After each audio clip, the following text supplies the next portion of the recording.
Okay, so before you start notes today, please make sure that you update your vocab list. We had a couple of new words today. All right, so let's review about area of rectangles. So this is something that you've done previously in 5th grade.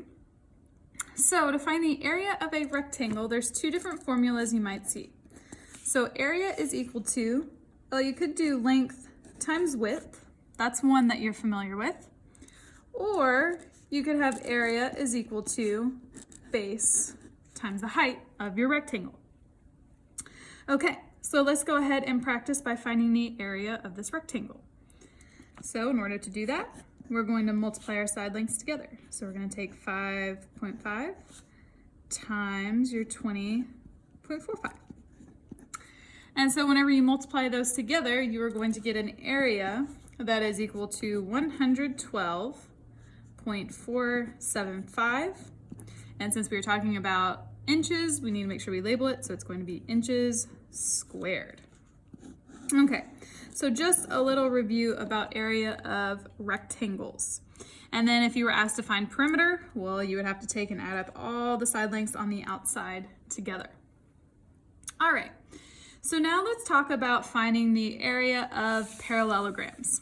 So what I'm going to do is I'm going to actually take some problems from the module book, and you can choose to copy these into your formula booklet right here.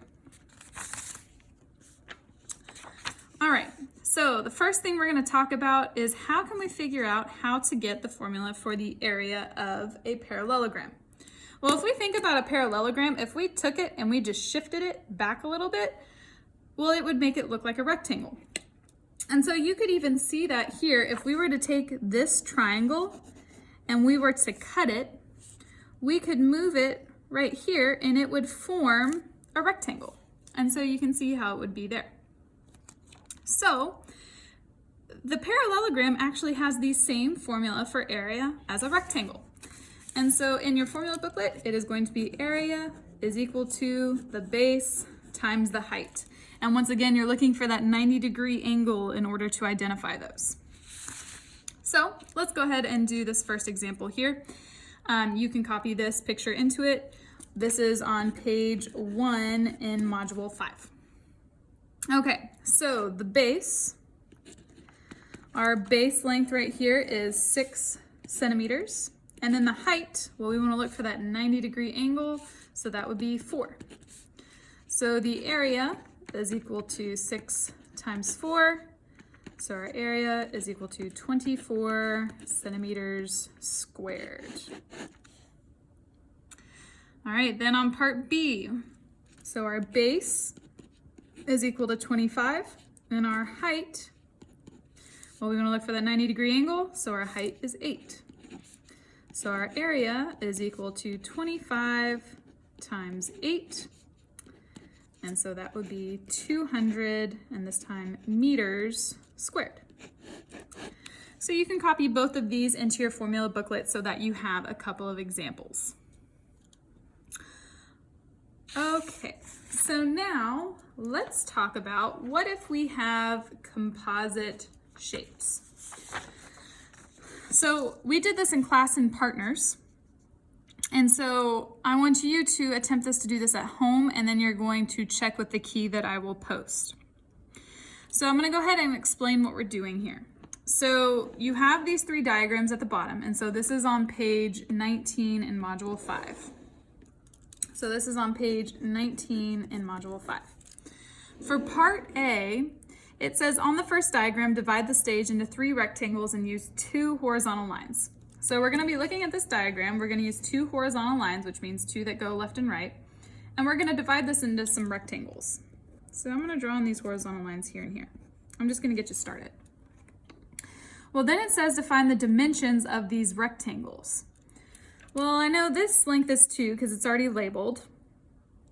Well, let's see if we can figure out this length. Well, I know this one over here is 4. Well, this is the same length, so that means this one also has to be 4.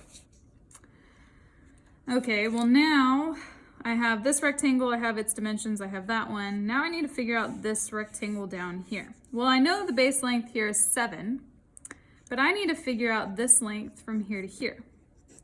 Well, I know the whole thing is 9. This portion right here is 4. So that means whatever this portion is, it has to add with 4 to give us 9.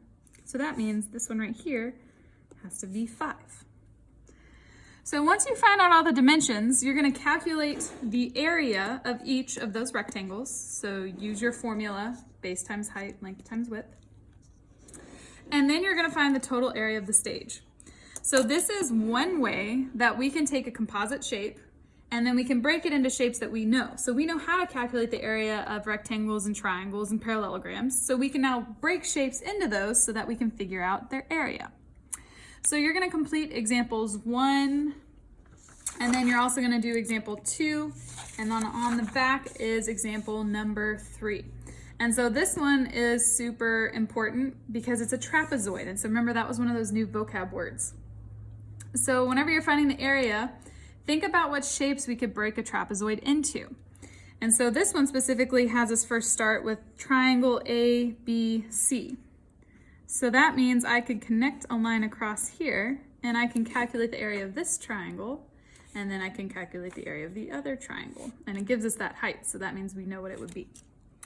So I want you to go ahead and try those and then check with the key, because this is going to help you with your homework.